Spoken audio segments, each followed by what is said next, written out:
자, 회의관리 1금 문제 51번부터 60번까지 한번 보도록 하겠습니다.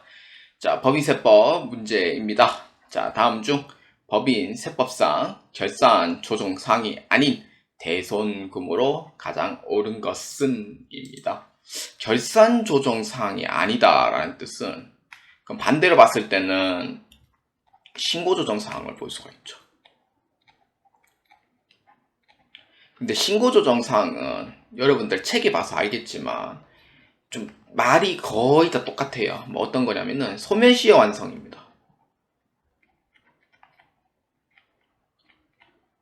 소멸시효 완성인 경우에는 이제 받을 수 있는 권리가 이제 일정 기간이 지나버리면은 받을 수 있는 권리를 행사를 못해요.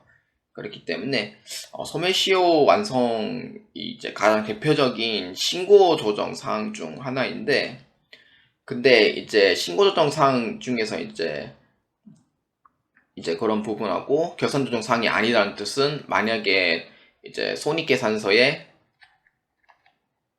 뭐 기록을 안 했다든지 뭐 그런 경우에는 결산조정을 못 하는 거죠. 예, 그런 경우도 있을 거고요. 자, 그렇기 때문에 자, 한번 1번부터 한번 보도록 하겠습니다.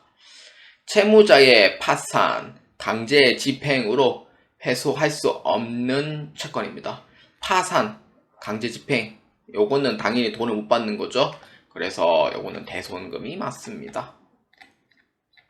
그래서 결산 조정사항이에요. 자, 그 다음에 2번. 자, 한번 봅시다. 회수기일이 6개월 이상 지난 채권 중 채권 가액이 30만원 이하이다. 6개월이 이상이 지난 채권 중에 소액채권이라고 부르죠, 이거를. 그렇기 때문에 소액채권이라고 부르는데 요것도 결산 조정사항 중 하나예요. 자, 그 다음에 3번. 부도 발생일로부터 6개월이 지난 채권. 그러니까 요거는 이제 바드러움하고 외상매출금인데 6개월 이상 지난 채권에 대해서는 이제 대손이 가능합니다. 물론 결산 조정 사항이죠. 자, 그 다음에 4번. 민사집행법에 따라 채무자 재산에 대한 경매가 취소된 압류 채권입니다. 자, 4번은 채무자의 재산에 대한 경매가 취소된 압류 채권인데 요거는 결산 조정 사항이 아니다 라고 보시면 돼요. 왜냐면은 경매가 취소된 압류 채권인 경우에는 사실상 이제 압류가 이제 된 채권이고 돈을 못 받는 거에 대해서는 변함이 없는 사실이긴 해요. 근데 결산 조정 사항에서는 그 리스트가 존재하진 않고 요거는 경매가 취소된 압류 채권은 신고 조정 사항에 그 리스트가 존재를 합니다. 그래서 소멸시효 완성뿐만이 아닌 경매가 취소된 압류 채권에 대한 부분도 신고조정 사항의 리스트가 있더라고요. 예, 그렇기 때문에 신고조정 사항이고요. 그래서 그 리스트에 존재를 합니다. 그래서 옳지 않은 것은 4번으로 체크해 주시면 되겠습니다. 자, 회의관리 1급 문제 52번입니다. 자, 다음 중 지급이자 송금 불산입 세무 조정을 해야 하는 항목으로 가장 올바르게 짝지어진 것은 입니다. 지급이자 송금불산이 세무조정입니다. 자, 한번 보도록 하겠습니다. 채권자가 불분명한 사채이자, 그러니까 채권자가 누구인지 몰라요. 그때 그거를 비용 처리해달라고 해요. 여러분한테 해주겠어요? 누구인지 모르는데 비용 처리 못하잖아요. 그래서 이거는 송금불산입으로 보시면 됩니다. 그래서 기억은 송금불산입. 그 다음에 니은 법인 운영 차입금에 대한 이자, 법인 운영 차입금이에요. 이거는 그냥 차입금이고 그냥 대출금이잖아요. 그래서 요거는 사실상 문제는 없다 이렇게 보시면 되겠고요. 그래서 요거는 아니다. 3번 건설자금이자, 건설자금 이자는 특정 차입금에 대한 건설자금 이자도 이제 송금불산입 시키긴 하지만 건설자금 이자 자체가 물건을 만드는 중이니 송금불산입 시켜버려요. 그래서 요거는 유보발생으로 처리를 하되 이제 완공되거나 그런 상황이 됐을 때는 이제 반대 세무조정으로 넘어가게 됩니다. 그 다음에 업무 무관 자산 등 관련이자, 이거는 업무와 관련이 없잖아요. 업무와 관련이 없는 거를 비용 처리해달라고 하면은 해주겠어요? 안 해주겠어요? 나 같으면 안 해주겠어요. 그렇기 때문에 이거는 송금불산입으로 처리하시면 됩니다. 그래서 기읍과 디귿과 리을이 비용으로 인정되지 않은 부분이 되겠고요. 이에 해당하는 정답은 3번으로 체크해 주시면 되겠습니다. 자, 회의관리 1급 문제 53번입니다. 주식회사 3일은 제15기 대표이사로부터 비품 시가 3,500만원짜리입니다. 그래서 얼마에 구입했냐면은 5천만원에 구입을 한 거예요. 현금 지급 5천만원을 자산으로 계상하였답니다. 15기 초 비품 취득 수행할 세무 조정으로 가장 옳은 것은 입니다. 자, 이 문제는 대표이사로부터 이제 물건을 구입을 한 거예요. 대표이사 거죠. 그러면은 특수관계인에 해당이 돼요. 그러니까 원래는 시가 3,500만원짜리인데, 그러니까 법인이 이제 고가로 이제 구입을 한 거죠. 특수관계인한테 구입을 한 거니까. 그래서 5천만원에 구입을 한 거예요. 그러면 이에 해당하는, 이 차익에 해당하는 이 1,500만원인 경우에는 고가에 해당하는 금액이 됩니다. 그렇기 때문에 이 차익에 대한 1,500만원은 입금 산입시켜버려요. 그래서 요거는 구입을 했기 때문에 그런 거고요. 근데 문제는 고가 매입에 대한 부분이니까 이렇게 이제 되고요. 근데 물건을 구입했는 거에 대해서는 사실상 뭐 자사이니까 뭐 그냥 이거는 그냥 정상적으로 그냥 구입을 한 거니 요거는 그냥 비용으로 인정을 하는 거예요. 그래서 1,500만원에 대해서는 요거는 그냥 송금 산입시켜 버립니다. 별반 차이 없죠, 사실. 이렇게 입금 산입하고 송금 산입하면은 사실 조정은 플러스 마이너스 제로인 결과가 나오는데, 그래서 이제 현금 지급액 5천만원을 장부에 예상을 했는 부분에 물건 구입에 대해서는 비용으로 인정. 근데 대표이사는 특수관계이니까 부당관계에 이제 해당이 되잖아요. 그래서 요거는 입금 산입. 요거는 이제 대표이사 거니까 나중에 이제 상여로 이제 처리한다고 쳐도 요거는 개인 소득세에서 이제 또 한 번 더 부과를 시키게 되어 있습니다. 그렇기 때문에 그런 거고요. 그래서 53번의 답은 1번으로 처리해 주시면 되겠습니다. 자, 회의관리 1급 문제 54번입니다. 다음은 2월 결성금이 법인세 과세 표준 계산 시 각 사업연도 소득 금액에서 차감되기 위한 조건이다. 다음 빈칸으로 이제 옳은 것은 입니다. 현재 2월 결성금은 2019년도 12월 31일 이전이죠. 근데 여기는 2020년 1일 전이라고 돼 있잖아요. 근데 책임마다 조금 다른 것 같아요. 누구는 2020년, 누구는 2019년 이렇게 얘기하는 것 같은데, 그래서 이제 2020년 1월 1일 전, 그러니까 19년도 12월 말 전이죠. 그럴 때는 현재 지금 15년으로 돼 있습니다. 2월 결성금이. 그러니까 2020년부터 시작을 해서 이제 15년이면은 2020년에 이제 결손이 나잖아요. 그러면은 35년까지는 2월 결손금이 가능하다라는 거예요. 2035년까지 가능하다는 거고, 그 다음에 2020년 이전은 10년입니다. 2009년 12월 3일, 그러니까 2009년 1월 1일부터 이제 해당이 되고, 2008년 12월 말 전까지는 5년이니까, 그거는 시한이 끝났고, 그 다음에 2009년부터 시작하는 게 10년이니까, 2009년부터 만약에 이제 그러니까 결손이 났다라고 하면은, 그러면은 2019년도에 이제 끝나는 거죠. 그러니까 그 부분도 이제 나중에는 이제 없어질 거예요. 그래서 기억은 15년, 니은은 10년이 됩니다. 그래서 54번의 답은 1번으로 체크해 주시면 되겠습니다. 자, 회의관리 1급 문제 55번입니다. 다음 자료를 기초로 중소기업인 주식회사 3일의 제18기 법인세 산출세액으로 계산한 것으로 가장 옳은 것은 입니다. 자, 이 문제는 이제 법인세 차감전 순이익 2억 원입니다. 즉 세전 이익을 뜻하고요. 거기에서 이제 세무 조정을 한번 해보도록 하겠습니다. 자, 니은 한번 보겠습니다. 18기에 접대비로 2천만원 사용했지만 증빙서를 수취하지 못했대요. 이건 당연히 이제 증빙 자체가 없으니까 비용으로 인정 못 받죠. 송금불산입으로 처리합니다.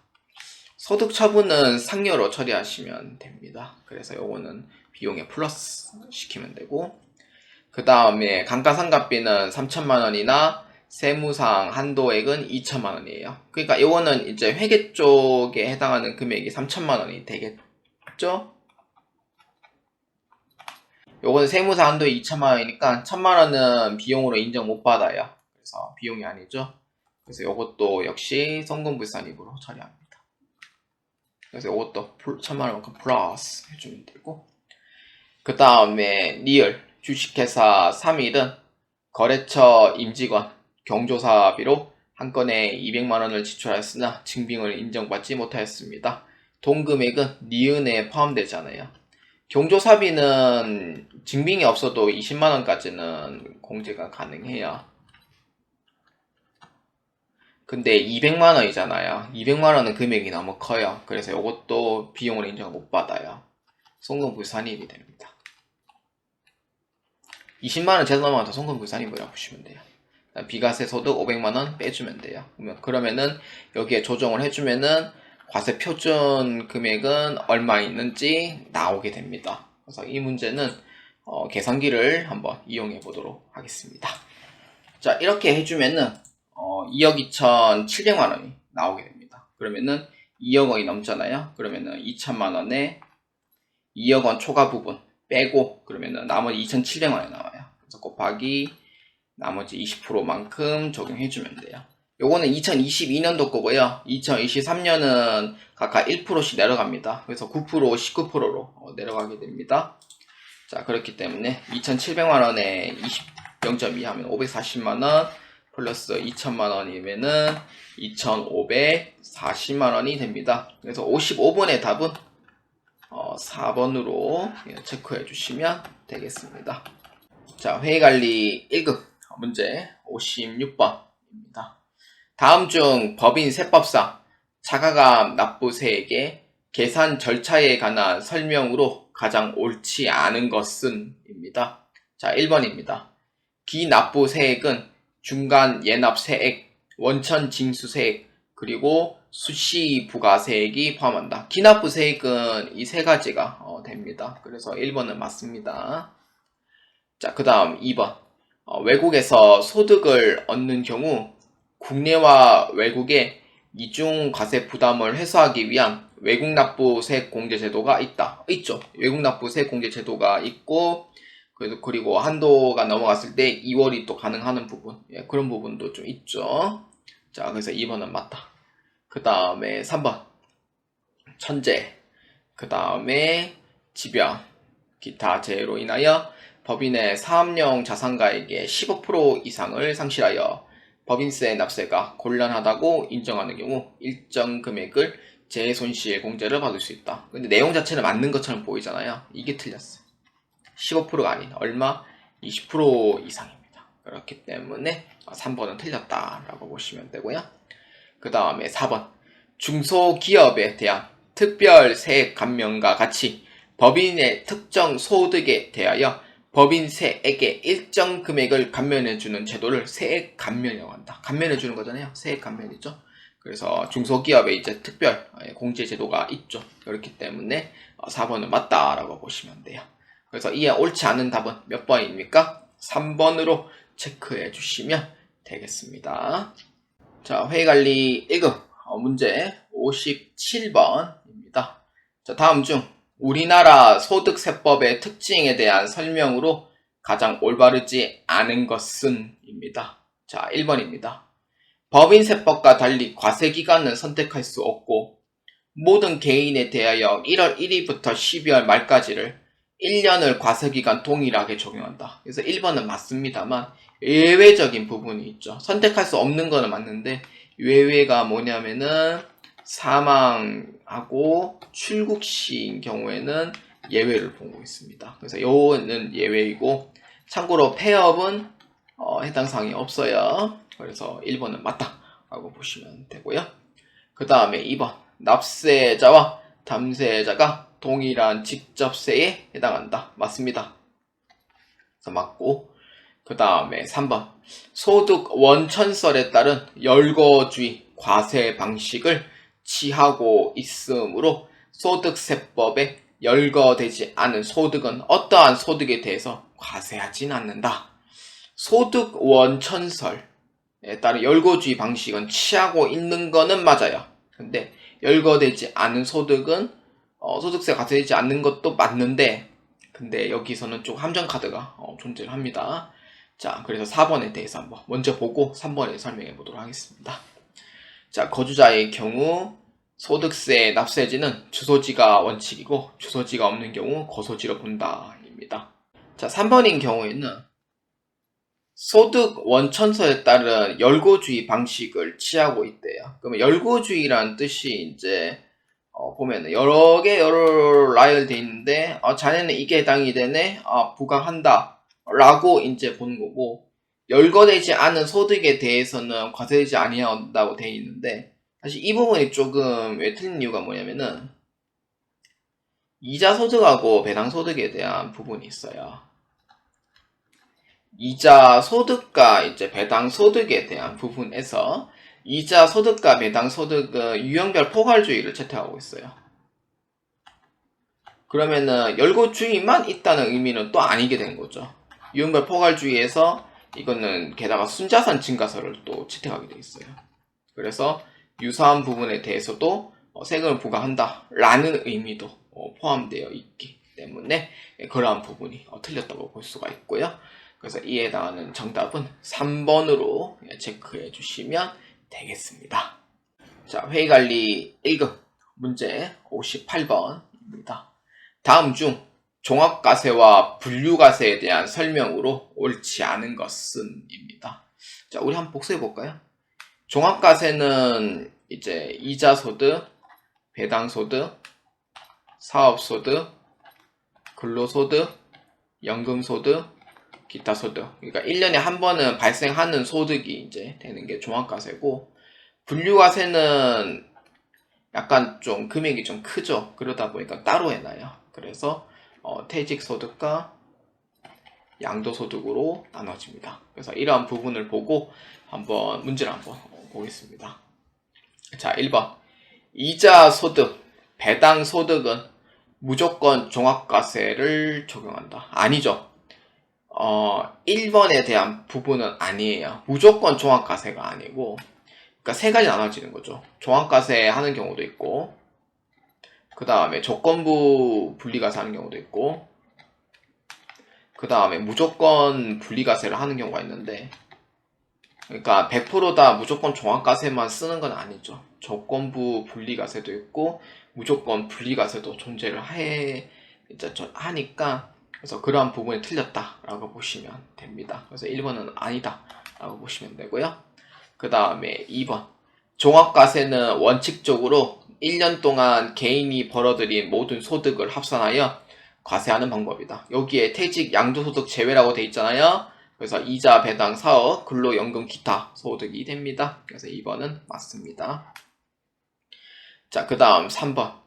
분류과세는 각각의 소득을 합산하지 않고 원천에 따른 소득의 종류별로 별도로 과세하는 방법이다. 분류과세는 각각의 소득을 합산하지 않는 건 맞습니다. 원천에 따른 소득의 종류별로, 그러니까 별도로 과세하는 게 맞습니다. 퇴직, 양도는 따로 하도록 되어 있기 때문에 금액 자체가 크고 1년에 한 번씩 발생하는 소득이 아니기 때문에, 그래서 결집효과 완화의 목적도 있습니다. 그래서 3번은 틀렸다. 맞다 라고 보시면 되고요. 그 다음에 4번. 퇴직 소득과 양도 소득은 장기간에 걸쳐 형성된 소득이기 때문에 분류과세를 적용한다. 맞죠? 그래서 정답은 1번이 틀렸다라고 보시면 되겠습니다. 자, 회의관리 1급 문제 59번입니다. 자, 다음 중 종합소득세가 과세되지 않은 금융소득으로 가장 옳은 것은 입니다. 금융소득입니다. 자, 1번 비영업대금의 이익. 요거는 이자소득이죠. 그 다음에 2번 법인세법에 따라 배당으로 처분된 금액, 요거는 배당소득이 돼요.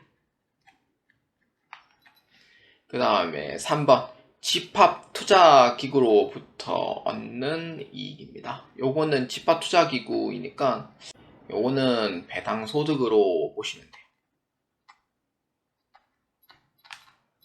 근데 공익신탁의 이익은 요거는 과세가 아니고 공익으로 쓰는 거기 때문에 국가 관련돼 있어요. 그러다 보니까 요거는 비과세 처리를 하고요.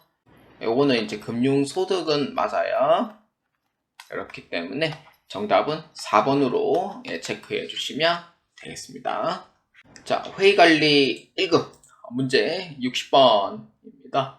다음 자료에 이용하여 김삼희 씨의 2022년도 근로소득 금액을 계산하면 얼마인가? 입니다.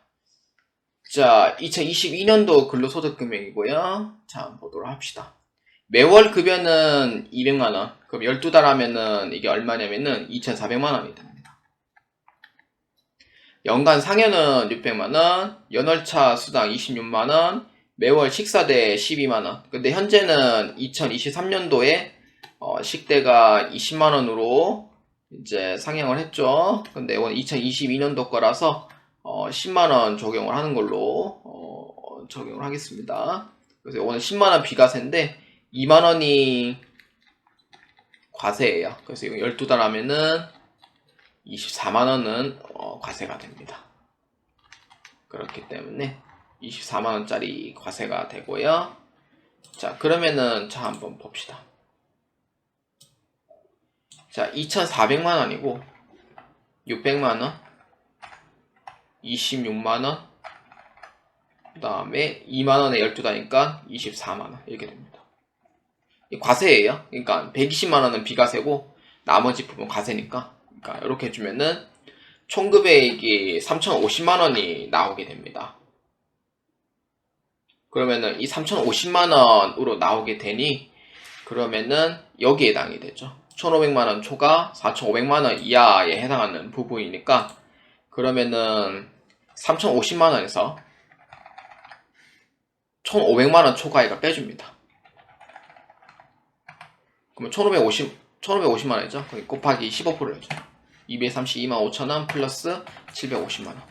그럼 얼마냐면은 982만 5천원이 됩니다. 이게 공제금액이고요. 그러니까 982만 5천원은 요거는 이제 공제금액. 공제금액이고 아까 총금액이 얼마였냐면은 금액이 3,050만원. 그럼 거기에 이제 공제되는 금액, 근로소득 공제된 금액 얼마냐면은 982만 5천원이 됩니다. 그럼 요 금액에서 빼면 되죠. 자, 3,050만원, 982만 5천원. 그럼 얼마예요? 2,067만 5천원이 근로소득 금액이 됩니다. 그럼 정답 몇 번이에요? 2번으로 체크해 주시면 되겠습니다.